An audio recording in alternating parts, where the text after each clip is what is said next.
nagu kirjutas Delfi, et Jõgeval peetakse 12. veebruaril maha kelguhoki etendus ja ma usun, et see saab olema meile kõigile, kes me enamuses siin oleme hokimängijad olnud või oleme omamoodi etendus, sest et ei ole iga päev, kui meil on võimalus näha siin Jõgeval Eesti koondise mehi. Et kes siin kohal teeme kõva aplausi meestele ja täname teid, et leidsid aega ja aitäh teilegi! Võistkonnad sinisteks ja valgeteks. Meelis Koppel, Ivar Liiv ja Tarmo Kolk. Siniste võistkonna esindaja on Aleksander Jarlikov. Mäng kestab 3 korda 15 minutit jooksev aeg. Valged mängivad siniste vastu siin jaa, see lahtine nagu talleksin teha.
On meie jaoks ajalooline sündmus, kuigi jäähokit on siin mängitud rohkem kui pool sajandit, siis kelguhoki on tõesti esmakordselt ja siin me peaksime olema tänulikud eestvedajale, see on Uno Veski, kelle idee see on ja Tiit Lääne, kes on aidanud seda ideed realiseerida ja linnavalitsus ja maavalitsus panime oma õla alla, et tuua siis selline huvitav võistlus Jõgevamaale.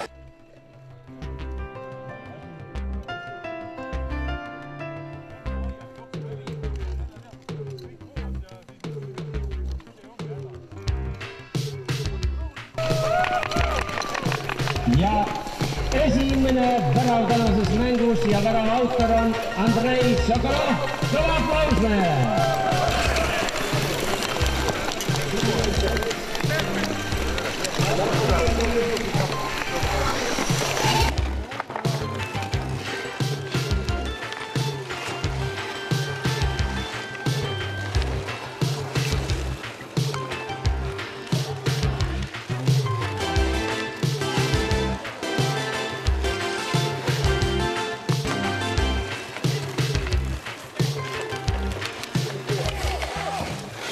Asjaks kindlasti korda üllatas mängijate professionaalsus ja selline ettevalmistus, et mul, kuna ma ise mängin ka jäähokit, siis mulle tundub, et siin on ikka rohkem jõudu ja taipukust vaja, et jääl kindlalt püsida ja kombinatsioone välja mõelda, et väga ilus vaatepilt oli või selline võitluslik vaatepilt ja minu arust väga vahva, et see sündmus Jõgeval toimus. Aga valged alustavad.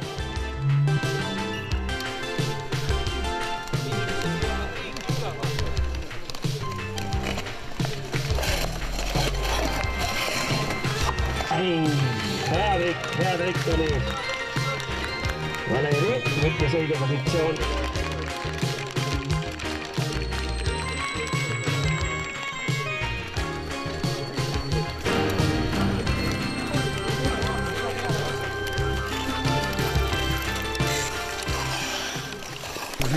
selline see mäng oli siis. Tean oma sõbra Uno Veski ja Jõgeva maavanema Viktor Sviatoševi, aga samuti Jõgeva linnapea Kalmerlaini nimetades, et Jõgeval on püha plaan ehitada tõsine jääväljak ehk siis sisestaadion, mis arvestas ka kelguhokki kui spordiala tingimusi ja vajadusi. Selle suure soovi toetuseks ja seda suurt soovi austades ja mõistes me täna selle mängu siin mängisime. Pannes välja oma kodumaa parimad pojad, kes siit ja ühe kuu pärast, natuke rohkem kui ühe kuu pärast küll, aga oleme minemas maailmameistrivõistlustele. Annaks jumal, et Jõgeval siinses külmapealinnas selline vahva asi kui jäähall saab olema.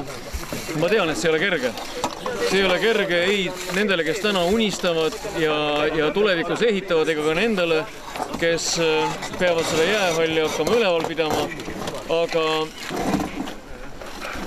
kui ei proovi, ei saa teada ega ei saa ka tehtud sellest kõigest. Jõgeva inimestele, nagu üks mees, elagu ja tervist!